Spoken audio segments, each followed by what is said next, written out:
You want to know how long may Facebook catalog take to update when you add and edit an item on Shopee?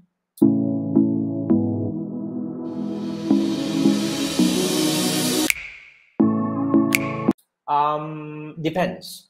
In most of the time when we are building a catalog, usually we go by instant synchronization.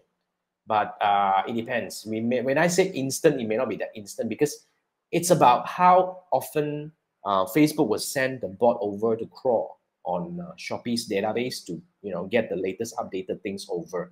So I would say give it safely about 24 hours. I think that should be sufficient because based on our past experience, whenever we edit a product on our, I think it actually happened within a few hours time.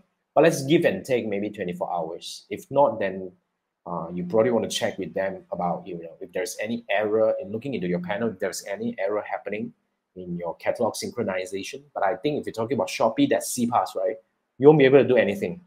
Yeah, it's all Shopee. So it should be quite instant, especially for platforms like Shopee, Lazada. They have some priority kind of access to certain things, I believe. So yeah, so that's how things can be done on the end. So usually it's instant or within a few hours, but give and take 24 hours. Like I said, Shopee should have some, some priority treatment on this part.